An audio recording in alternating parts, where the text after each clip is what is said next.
Imagine uma noite chuvosa em uma cidade grande, onde as luzes dos prédios altos refletem nas poças d'água como lágrimas esquecidas.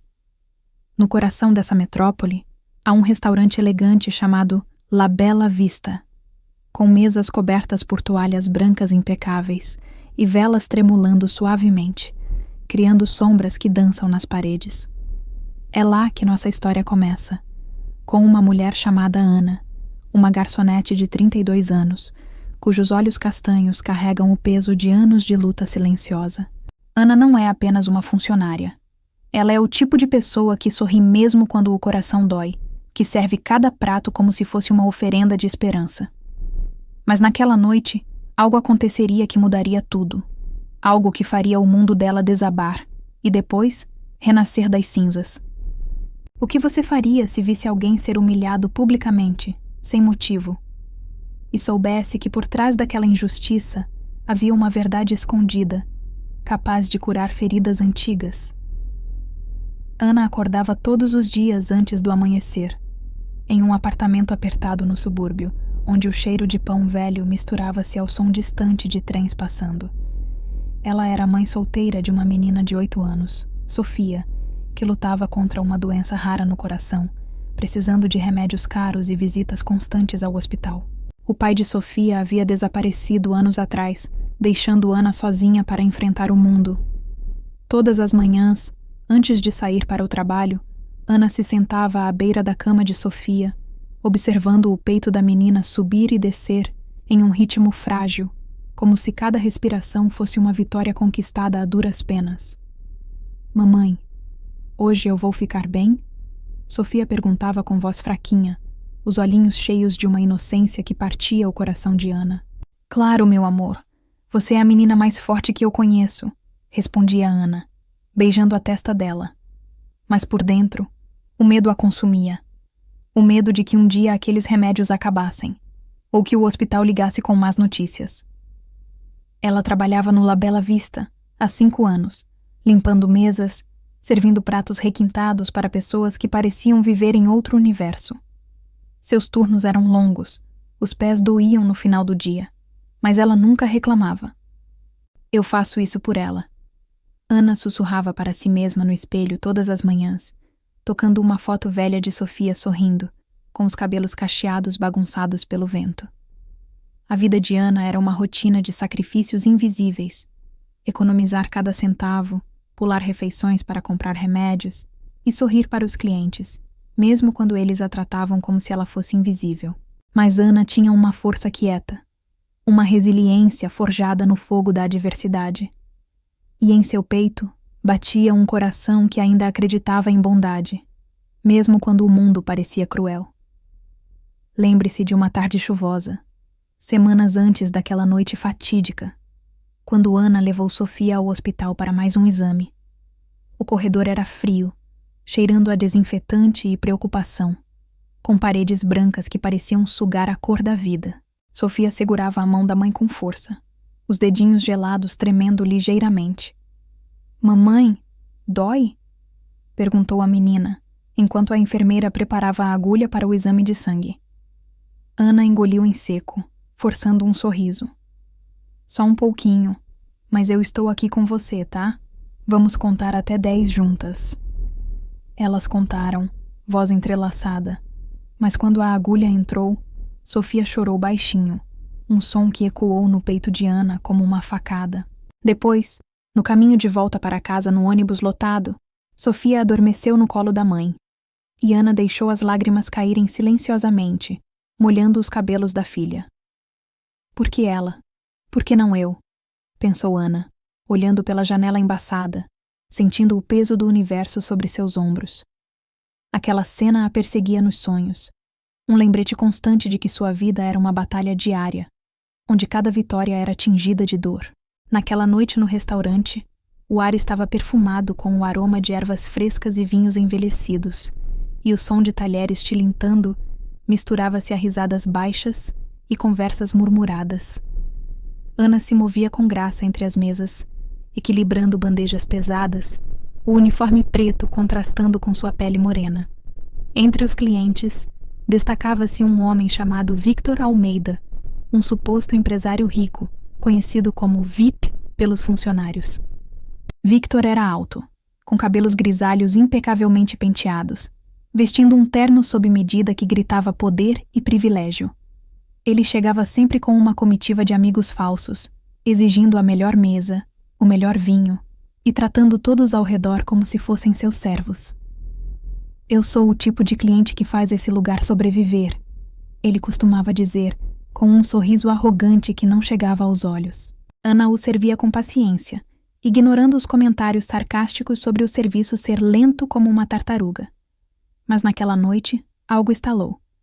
Victor pediu uma sopa de lagosta, e quando Ana a trouxe, ele mergulhou a colher e franziu a testa. "Isso está frio.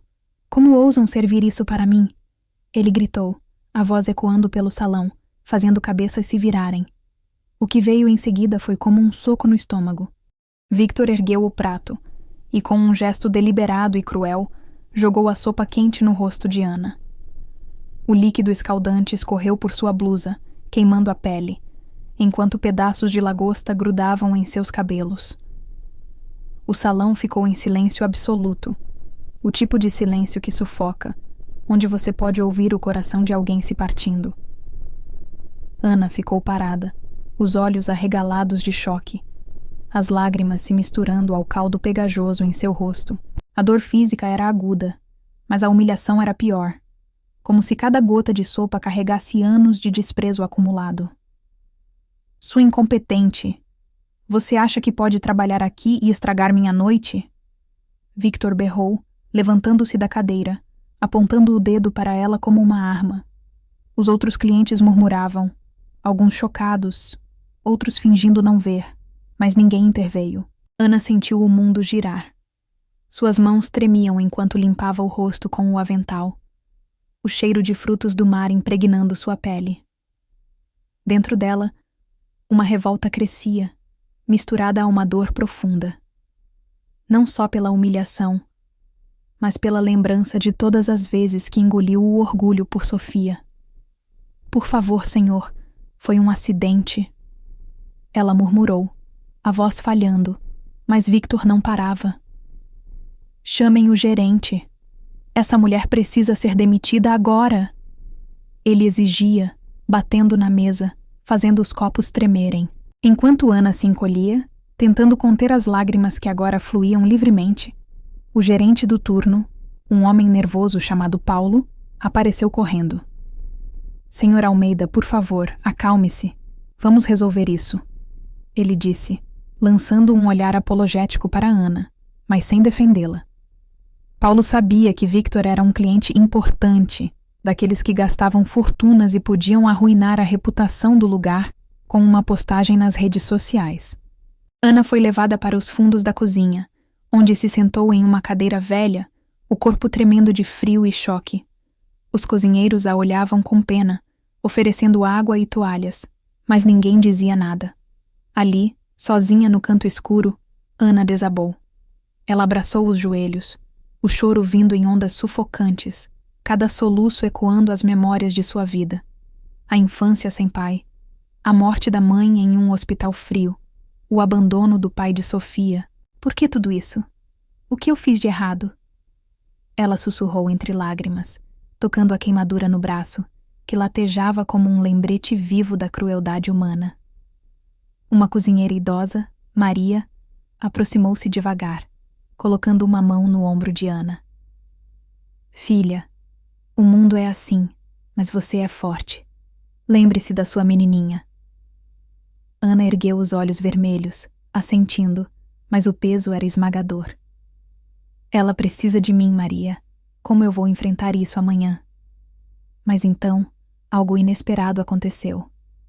Das sombras do corredor que levava ao escritório do dono, surgiu uma figura alta e imponente.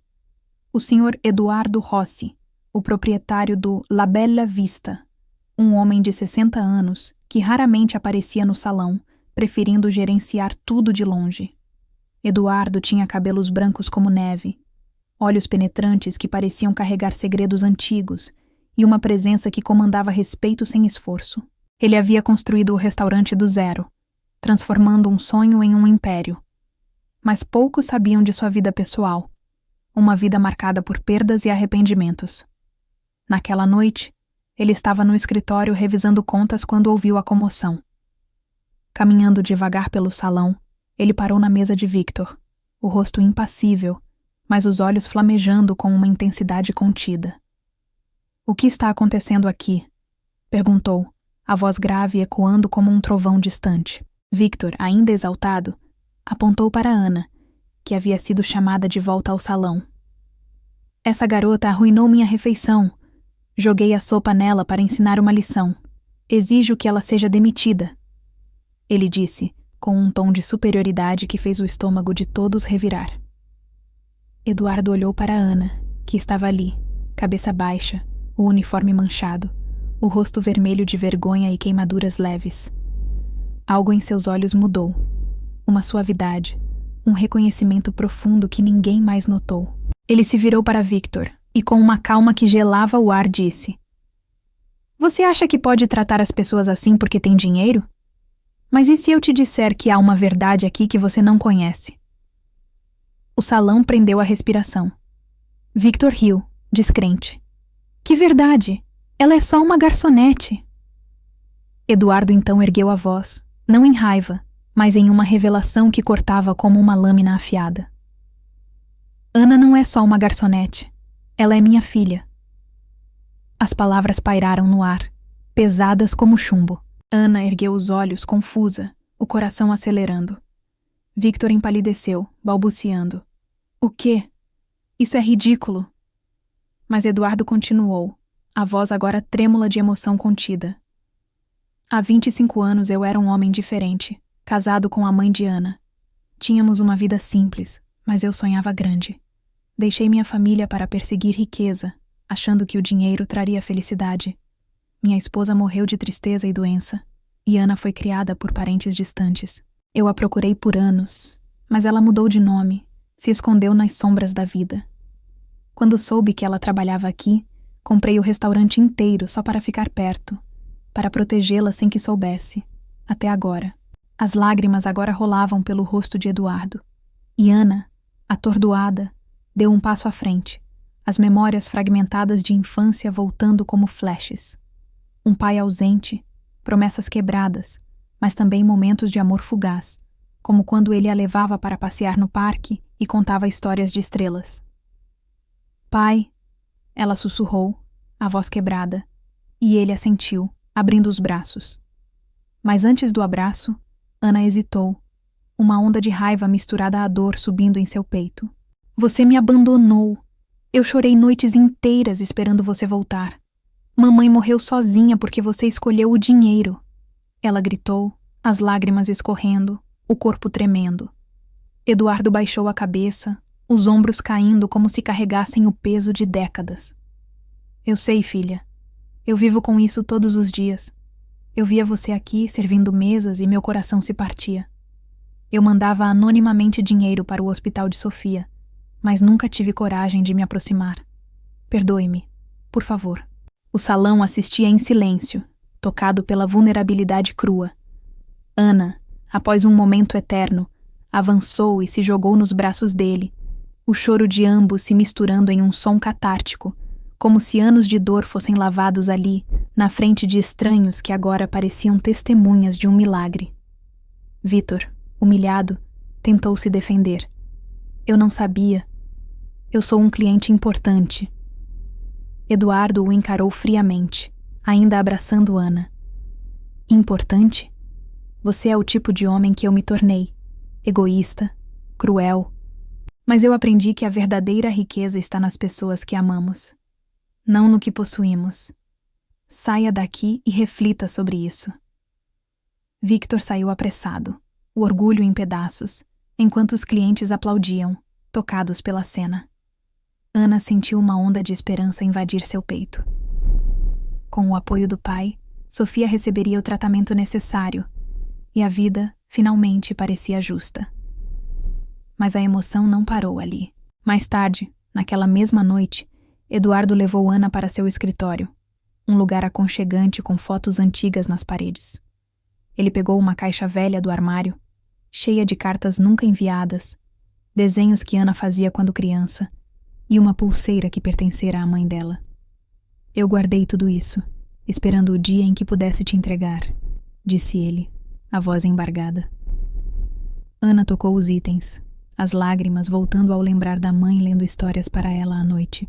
Ela sempre dizia: mesmo sem nada, eu ainda tenho fé, e foi isso que me manteve viva. Ana confessou, e pai e filha choraram juntos, reconstruindo pontes quebradas com palavras e toques gentis. Naquela noite, enquanto o restaurante fechava e a chuva parava lá fora, Ana e Eduardo sentaram-se em uma mesa vazia, conversando até o amanhecer. Ele contou sobre os anos de arrependimento, as noites em claro pensando no que perdeu, as viagens solitárias onde via o rosto dela em estranhos. Ela falou de suas lutas, da força que encontrou na maternidade, das noites em que cantava para Sofia dormir, mesmo com o coração apertado de preocupação. Eu sempre soube que algo me protegia, Ana disse, tocando a mão dele. Agora entendo que era você. A transformação foi profunda. Eduardo, outrora obcecado por sucesso, dedicou-se a reconstruir laços familiares, ajudando não só Ana, mas outros funcionários em necessidade. Ana, por sua vez, floresceu, tornando-se gerente do restaurante, inspirando todos com sua resiliência. Meses depois, em uma cena que ainda emociona quem ouve, Ana levou Eduardo para conhecer Sofia no hospital. A menina, fraca mas sorridente, olhou para o avô com curiosidade. Você é o anjo que mamãe falava? Perguntou Sofia. E Eduardo, com lágrimas nos olhos, ajoelhou-se ao lado da cama. Não, meu anjo. Eu sou só um homem que errou, mas que agora vai fazer tudo certo. Sofia estendeu a mãozinha, e naquele toque, uma família se uniu, curando feridas que pareciam incuráveis. E assim, em meio à injustiça que quase destruiu uma alma, surgiu uma redenção que curou duas. A moral dessa história é simples, mas profunda.